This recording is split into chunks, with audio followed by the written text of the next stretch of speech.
जीवन में जो भी होता है अच्छे के लिए होता है, यह आपने बहुत बार सुना होगा। जीवन के कठिन समय में हम अक्सर घटनाओं का कारण समझ नहीं पाते, लेकिन समय के साथ वे अनुभव हमें मजबूत और समझदार बनाते हैं। तो आइए इस बात को एक कहानी के माध्यम से समझते हैं।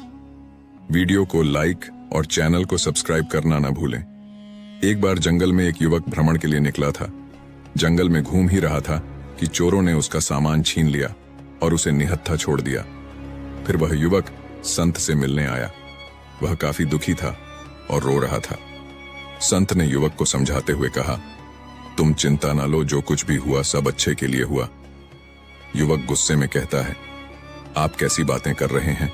मेरा सब कुछ लुट गया। चोरों ने मेरी हर एक चीज चोरी कर ली और अब मेरे पास घर जाने के लिए कुछ भी नहीं बचा। यह मेरे साथ अच्छा कैसे हुआ? यह मेरे साथ बहुत बुरा हुआ है। आप इसे भला कैसे कह सकते हैं कि मेरे साथ अच्छा हुआ है? तब संत कहते हैं, मैं तुम्हें इस बात को एक कहानी की मदद से समझाता हूं। संत ने उस युवक से कहा, एक समय की बात है, एक बार एक गांव में भयंकर बाढ़ आई। इतनी तेज बाढ़ आई कि सब कुछ बह गया। उसी गांव में एक गरीब किसान रहता था, जिनके पास खाने को कुछ न था। उसके पास थोड़े बहुत अनाज की वस्तुएं थीं, लेकिन लेन बाढ़ में सब बर्बाद हो गई और जो कुछ बचा था सब नष्ट हो गया। उस किसान का एक बेटा था। बेटे ने कहा, कोई बात नहीं है पिताजी, बह गया तो बह जाने दो, जो हुआ अच्छा हुआ। किसान को गुस्सा आया और कहा, तू कैसी पागलों जैसी बातें कर रहा है? मेरा सब कुछ बह गया। यहां पर खाने को मेरे पास अनाज नहीं है और रहने को जो भी घर था वह बाढ़ में बह गया। इसमें अच्छा क्या है? किसान को बहुत गुस्सा आया और उसने अपने बेटे को घर से भगा दिया और बोला, तू यहां से चला जा, तू यहां रहने लायक नहीं है। उसका बेटा रोते हुए वहां से चला गया। लेकिन शाम हो गई और किसान का बेटा अभी तक घर नहीं आया। किसान को यह बात समझ आई कि उसने गलत कह दिया, लेकिन वह कर भी क्या सकता था। अचानक से एक नाव आई और उसमें से लोग उतरे और उस गांव के लोगों को बचाने लगे। किसान की पत्नी कहती है, आपने यूं ही उसी को डांट दिया। सही तो कह रहा था, देखिए अच्छा ही हुआ लोगों ने हमें बचा लिया। तब किसान कहता है, तुम बेवकूफ हो, तुम्हें समझ में नहीं आ रहा है कि इसमें अच्छा क्या हुआ। इनका तो बचाना ही काम है। अभी इन्होंने बचा लिया, लेकिन हमारे पास खाने को भोजन नहीं है और ना ही रहने को घर। हम कहां रहेंगे और क्या खाएंगे? क्या इसका कोई हल है? किसान की पत्नी ने कहा, पैसे नहीं है तो क्या हुआ? आप इतने परेशान क्यों हो रहे हो? किसान बोला, बात पैसों की नहीं है। उस घर में एक पोटली थी। उस पोटली में बहुत ही खास चीज रखी थी। वह भी बाढ़ में बह गई। अब मेरे पास कुछ भी नहीं बचा। किसान की पत्नी बोली, ऐसा क्या था उस पोटली में?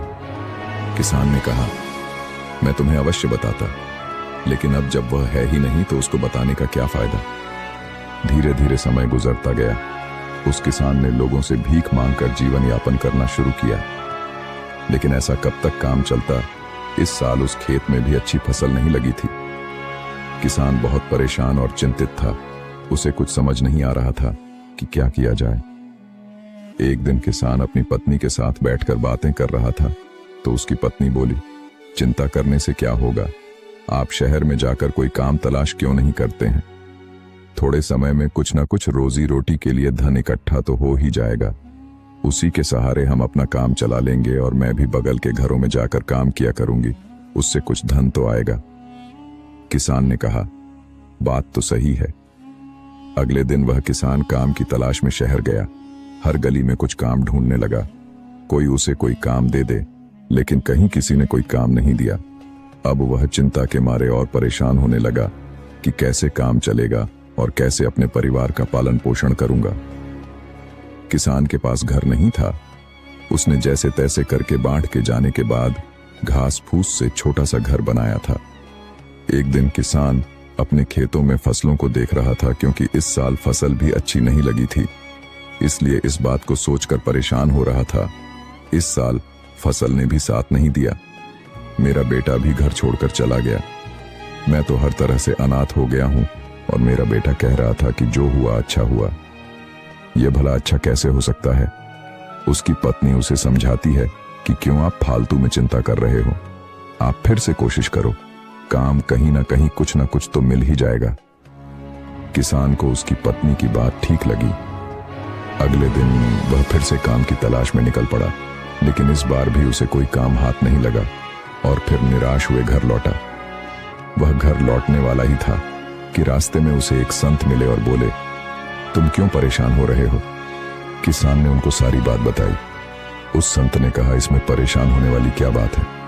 तब किसान ने कहा, परेशान वाली बात तो है ही, मैंने गुस्से में अपने बेटे को बहुत कुछ सुना दिया था और वह उस दिन से घर छोड़कर चला गया। तब संत ने कहा, तभी तो मैं कह रहा हूं जो हुआ अच्छा हुआ। किसान को गुस्सा आया और बोला, आप ऐसी बातें कैसे कर सकते हैं? मैं इतना परेशान हूं, मेरा सब कुछ खो गया है, मेरे पास खाने को कुछ भी नहीं, मेरा बेटा भी मेरा साथ नहीं दिया और वह भी घर छोड़कर चला गया। इसमें क्या अच्छा है और क्या अच्छा हो सकता है? तब संत ने कहा, सब्र रखो, हर सवाल का जवाब तुम्हें समय आने पर मिल जाएगा, तुम परेशान ना हो। फिर संत वहां से चले गए। किसान को फिर अफसोस हुआ कि संत को देने के लिए उसके पास कुछ भी नहीं है। वह उस रात को यह सोच के हैरान था कि आखिर जो होता है अच्छे के लिए कैसे होता है। मेरे साथ तो बहुत बुरा हुआ। वह फिर से अगले दिन काम की तलाश में शहर निकल जाता है और इस बार किस्मत उसकी सही होती है और उसे एक बड़े सेठ के घर में काम करने के लिए कुछ काम मिल जाता है। सेठ बड़े दयालु होते हैं और वहां पर पैसे की भी कोई दिक्कत नहीं है। वह सेठ कहता है, अगर तुम्हें कोई दिक्कत है तो मेरे घर के बगल में एक मकान खाली पड़ा है, तुम वहां पर रह सकते हो। तब किसान ने कहा, नहीं नहीं, मैं आपका बहुत आभारी हूं, मैं वहीं ठीक हूं। सेठ ने किसान को अच्छी तनख्वाह पर उस काम पर रख लिया। अब वह किसान और उसकी पत्नी बहुत खुश थे।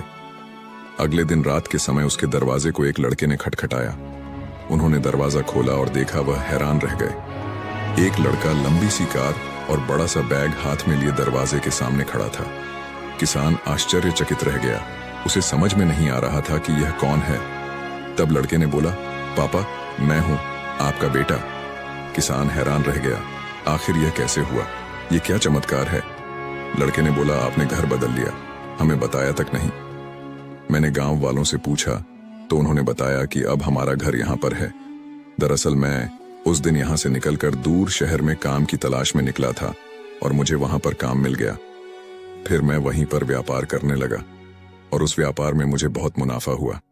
आज उसकी बदौलत मैं आपसे मिलने आया हूं और मैं आपको बता दूं, मैंने वहां शहर में एक और घर ले लिया है। किसान खुशी के मारे उछलने लगा, उसे सब समझ में आ गया। लड़के ने कहा, पापा मैंने कहा था ना, जो होता है अच्छे के लिए होता है। अगर उस दिन बाढ़ नहीं आई होती और यह सब कुछ बहा नहीं होता तो क्या पता यह बात मैं आपसे बोलता नहीं। अगर यह बात मैं ना बोलता तो आप मुझे घर से बाहर नहीं भगाते और ना ही मैं रोजगार के लिए शहर में तलाश करता। किसान ने कहा, हाँ मुझे यह बात समझ में आ गई, ये बिल्कुल सही बात है। देखो, उसी बाढ़ की वजह से मुझे भी एक बड़े घर में नौकरी मिल गई, यानी अब डबल मुनाफा, डबल पैसे और हर तरह से फायदा ही फायदा। हम तो मालामाल हो गए। किसान और लड़का जोर जोर से उछलने लगे। कहानी के बाद संत ने उस युवक को समझाया कि जिंदगी में एक बात याद रखना, इंसान की सोच बहुत बड़ी नहीं है।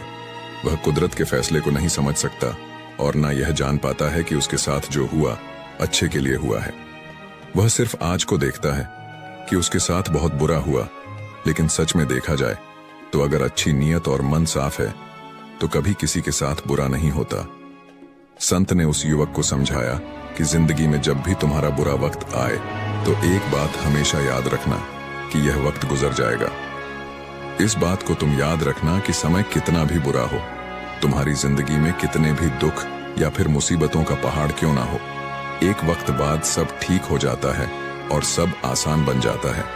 बस वह समय बुरा होता है, इसीलिए बुरे वक्त से लड़ने की आदत डालो और बुरे वक्त में ऐसा कोई भी कदम ना उठाओ जिसकी वजह से तुम्हें बाद में पछताना पड़े। अगर कुछ बुरा होता है तो अच्छे के लिए होता है, लेकिन देर से ही सही उस बात का, उस सवाल का जवाब इंसान को मिल ही जाता है। जब इंसान का समय खराब होता है तो उसकी बुद्धि काम करना बंद कर देती है। तब उस युवक ने कहा, यह सब तो ठीक है, लेकिन मेरा तो सब कुछ चोरी हो गया, इसमें अच्छा क्या है? अब तो मेरे पास कुछ नहीं है, मैं घर कैसे जाऊंगा? संत ने कहा, दरअसल मुझे एक जंगल में कुछ मिला था, ये लो। तब संत ने उसे एक चमकदार पत्थर दिया और कहा, तुम इसे ले जाकर शहर में बेच सकते हो, क्योंकि यह मेरे किसी काम का नहीं है और मैं इसे कुछ नहीं कर सकता। उस लड़के को भी यह बात समझ में आ गई कि बात तो सही है। अगर मेरा सामान चोरी नहीं होता तो मैं संत के पास नहीं आता, और जब मैं संत के पास नहीं आता तो मुझे पत्थर कभी नहीं मिलता। दरअसल वह एक पारस पत्थर था, जिसको लोहे से स्पर्श करके हर लोहे की चीज को सोने में बनाया जा सकता था। अब वह भी मालामाल हो गया था। इस कहानी से यह स्पष्ट होता है कि जीवन में घटित होने वाली हर घटना, चाहे वह हमें उस वक्त बुरी लगे, आखिरकार हमारे लिए एक सीख या आशीर्वाद होती है। अक्सर जब हम कठिन समय से गुजरते हैं तो हमें यह समझ नहीं आता कि यह हमारे भले के लिए कैसे हो सकता है, लेकिन समय के साथ हमें यह एहसास होता है कि जो हुआ वह हमें बेहतर बनाने या किसी बड़ी चुनौती के लिए तैयार करने के लिए हुआ था। कहानी में किसान और उसका बेटा दोनों ही कठिनाइयों का सामना करते हैं, लेकिन अंत में उनकी मेहनत और धैर्य के कारण उन्हें सफलता मिलती है। संत की शिक्षाएं हमें बताती हैं कि हमें जीवन में हर परिस्थिति को धैर्य और सकारात्मकता के साथ स्वीकार करना चाहिए, क्योंकि अंत में सब कुछ अच्छा होता है। यह कहानी हमें सिखाती है कि जीवन में सब्र और उम्मीद रखना कितना महत्वपूर्ण है। यदि हम विपरीत परिस्थितियों में भी अपने आप को स्थिर और आशावादी बनाए रखें, तो जीवन में आने वाली चुनौतियां हमें मजबूत बनाएंगी और अंततः हमें सफलता की ओर ले जाएंगी। दोस्तों, वीडियो पसंद आया हो तो लाइक और सब्सक्राइब करें और कमेंट करके बताएं कि हम और क्या सुधार कर सकते हैं। धन्यवाद।